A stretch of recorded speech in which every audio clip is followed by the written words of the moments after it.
Tonight, we are facing the floods of 1 year ago. Water filled our communities, but it couldn't drown out our spirit. It's an incredible amount of force. People watched as water took over their homes, filling basements, destroying belongings, and beginning a year of work to rebuild. Got the truck, filled it up, and we've just been laying bags and just trying to help out as much as we can. Wisconsin showed its best, strangers stepping up to save homes and rebuild businesses. Thank you for joining us for this special presentation. I'm Amber Noggle. It was 1 year ago this week that our community faced a crisis like never before. The skies opened up and record rain poured onto southern Wisconsin. It changed our cities and towns and lives forever. Tonight, we're highlighting the people and communities working to recover, how they faced the flood and rebuild. What happened was unexpected. That night, we knew it would rain, but the storms were predicted to move across the area. Instead, they stopped, and some areas got nearly a foot of rain in just a few hours. This is meteorologist John Ziegler that night. The historic event, this is not like a normal flood threat. This is something that we haven't seen in a long time, or forever for some people. At 10 o'clock that night, 9.5 inches had already fallen in Cross Plains, and it would rain for several more hours. That rain quickly overpowered the city of Madison's storm drains. In the dark, it was hard for some drivers to know where they were going. On Madison's southwest side near Schrader and Chapel Hill Drive, floodwater swept away a car with 3 people inside.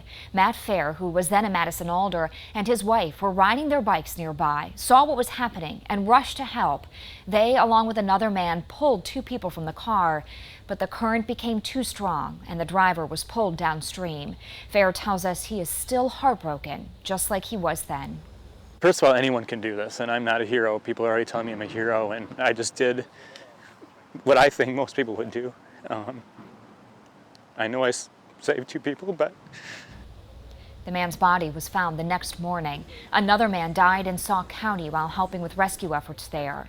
There were rescues seemingly everywhere that night. Madison firefighters helped this man out of his car after it stalled in the water just a few feet from his garage. I stopped up by the post office. People were stopped already here. And then I thought, well, and then cars went through and I thought, well, I can go through there. I got to dodge. Things got much worse for that man and his neighbors. Water filled the basement, flooded electrical equipment, and forced maintenance to shut off power. It would be months before everything in the building returned to normal.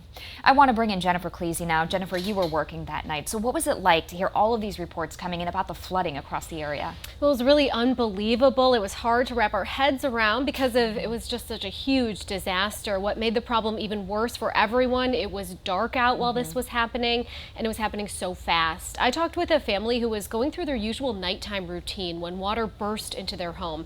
They had just moments to get out. When they got home, they had a big mess and big bills.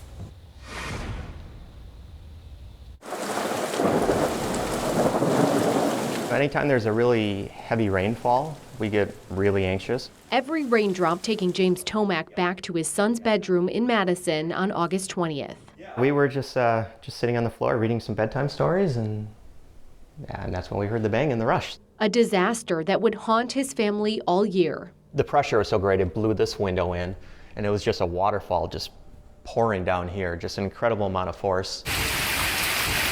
The water kept rising down the Tomac Street, taking over homes as a culvert overflowed. It started throughout the entire house, kind of bubbling through the floor, and it was coming in the front door, the back door. It was at the moment probably one of the more terrifying things I've experienced. After just a short time, the water was already chest deep here on Waite Circle, so firefighters had to wade through the floodwaters to rescue people from their homes. They were able to save the Tomacs and 2 of their pets.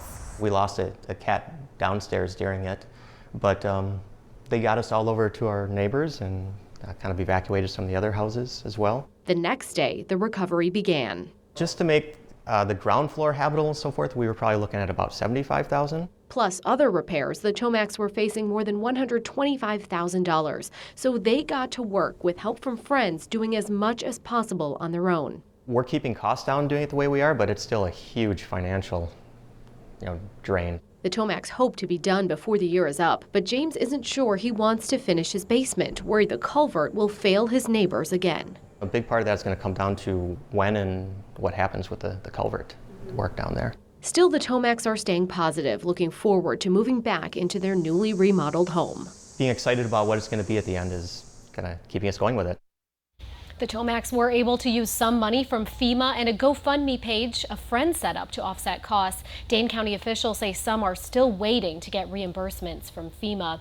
And people across Wisconsin have spent the last year working to get back on their feet. Tony Galley has the story of how people in Mazomanie fought their way out of floodwater, but had to make heartbreaking decisions along the way. Sometimes it's just heartbreaking to go back and think about that day even, and how that changed our lives instantly. On the August day, water nearly swallowed up the Travis family's Mazomanie home. Mitchell Travis preserved history. My oldest brother, since he's an EMT, kind of got on me more of that too. He said, document this is going to be big. When we were here, weeks after the flooding, the damaged home stood. A year later, it's gone.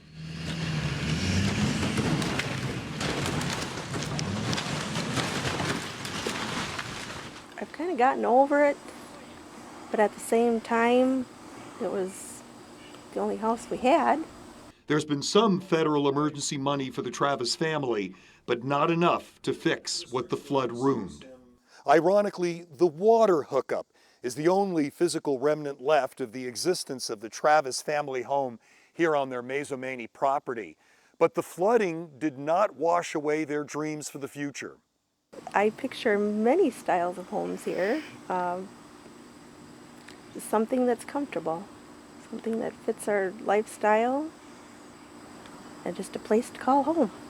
Rebuild right here. There's that tight-knit connection here in Mazo with the community. Everybody helps everybody, in time of needs. The Travises say a year's worth of neighborly help. So many offers, you even had to turn people away. And maybe home sweet home once again.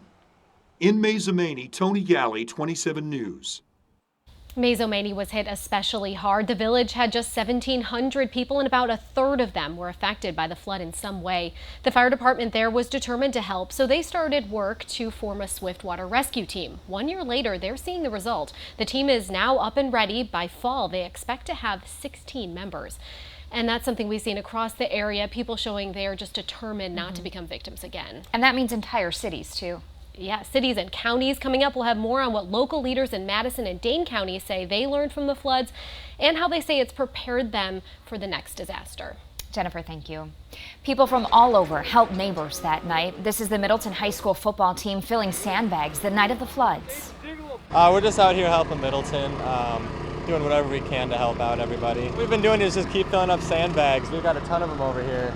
Our coaches always tell us it's good to get out here in the community, and it's nice getting a real opportunity to come out here and actually help out. Sandbagging efforts lasted for weeks as people fought to keep water out of their homes. Part of Middleton couldn't escape the water. The area around Greenway Station and a group that offers comfort to people needed help themselves. Sarah Masser-Donar shows us how Gilda's Club has rebuilt and renewed its mission. Never did we think that, we could lose all of this. Life doesn't stop coming at you after a cancer diagnosis. It goes on. And life after last August flooding at Gilda's Club in Middleton also marched on. Bam, everything changed in a heartbeat. What are we going to do? Can we put it back together? What are the resources that we need to do it? More than $1 million in damage to Gilda's Club basement and main floor, forcing them to close for months. The floodwaters that seeped into this basement were several feet high. I'm about 5'3". The water would have been above my head and almost to the ceiling, and it took days to pump out.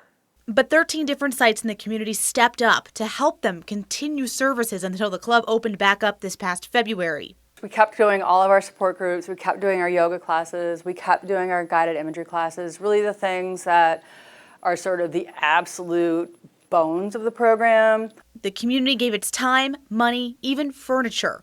Now, on the anniversary of that devastating day, things are feeling more like home once more. Now that we're back here, it feels so good to continue to know that we're just a part of the community and that people have this place and that the programs are happening and that we're just, we're continuing on.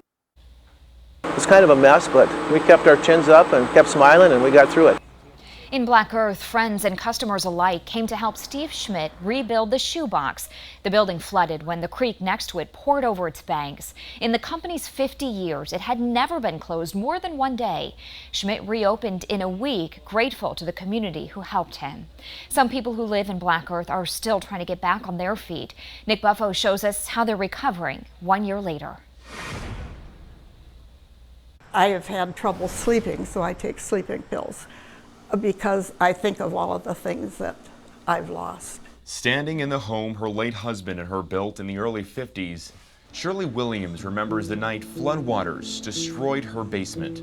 It was just a frightening scene. As her home quickly surrounded with water, Williams frantically called 911. And I said, I'm here alone, and I don't know what to do. With floodwaters too high, Williams sat and waited until rescue crews could reach her in the morning. This is how it started, a sinkhole. Today, Williams shows us photos of the damage. FEMA did send me a couple of checks that helped with some of the big expenses. Williams says while FEMA money helped fix some wiring and replace the basement wall, they couldn't save all of her memories stored down there. All our boots and shoes and my piano and the pool table and everything is gone. I have not heard any negative feedback, but I have heard, FEMA doesn't make everyone whole. Black Earth Village Administrator Shelley Benish says so far FEMA has helped with several of their repair projects, but there's still more to be done, like fixing their community park. We're hoping that we'll have the large ball field back up for spring ball playing. It was obviously shut down this year and teams played in other locations. I've tried to wash this up. It's an old Donald Duck. Back at Williams' home, she spends her days sorting through what she has left, hoping her husband Irv was there to help. And that would have made such a difference because he could fix anything. Still struggling, Williams stays optimistic. I'm fortunate to have good friends, and I have my church. I'm about as normal as I'm going to be, I guess. Yeah. And Benish tells us since the flood, Black Earth has issued 6 new home permits, which she says is a record number of new residents moving into the village. Still to come, trapped. The storm stranded people across the area. A look at how abandoned cars filled roads and the work to salvage them. We made it. We're here. We pulled together and we're all here. Then people pulling together, why parents rolled up their sleeves to repair this daycare in Mazomanie. Before we take a break, this is footage from the morning after the storms. Madison Mayor Paul Soglin directed traffic after the streetlights went out. Coming up, we'll talk more about the lessons learned at City Hall after the floods.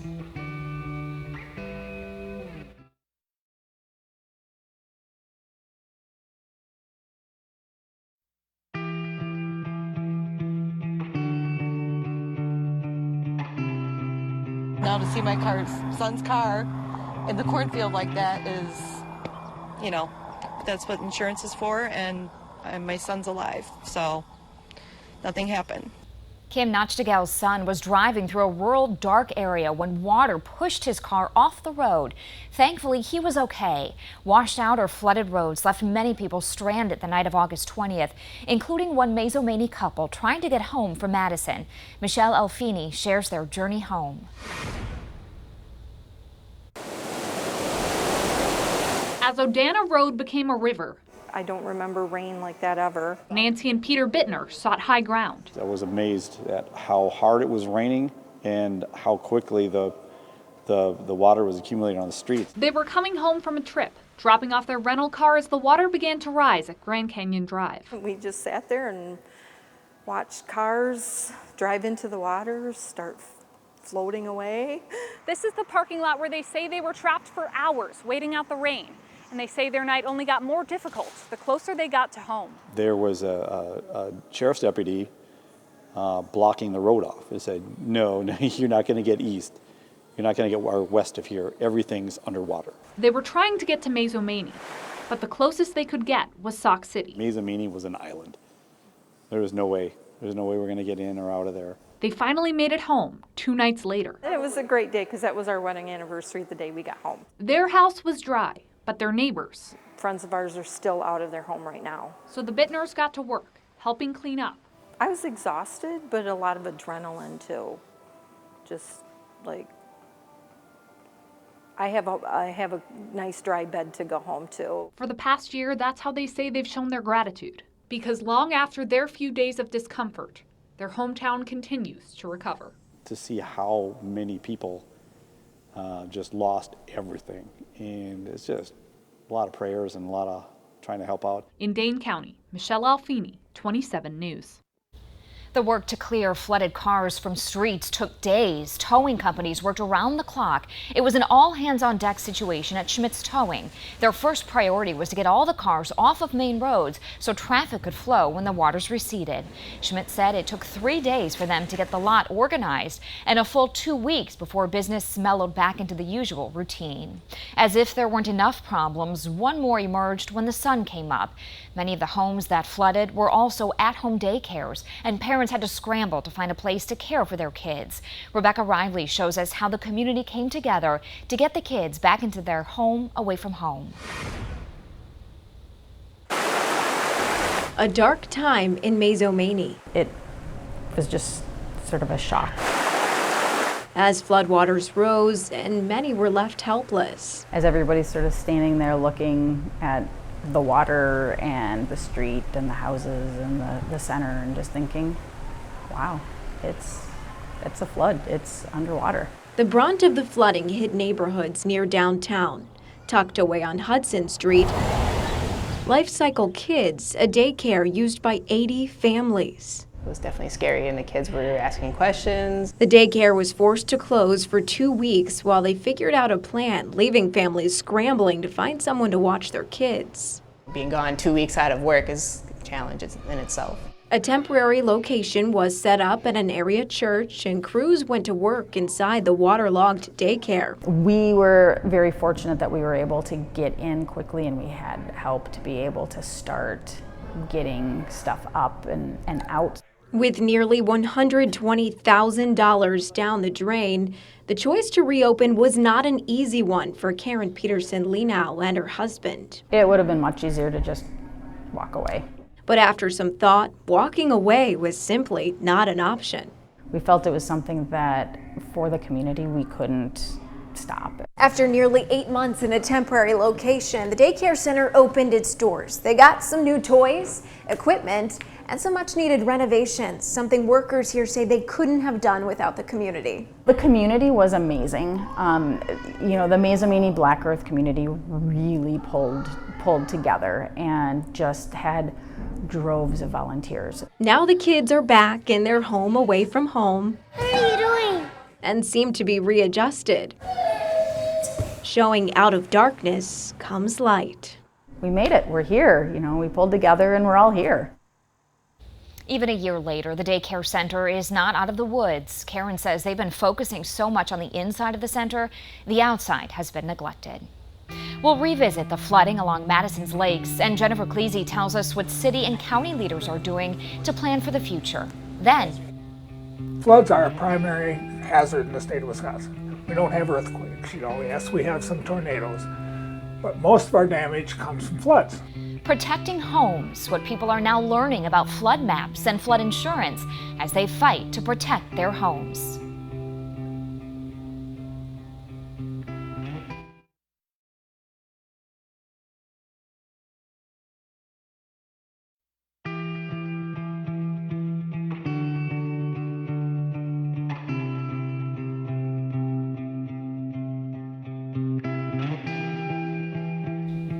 This video from the Clean Lakes Alliance shows the water rushing like a river 2 days after the storm.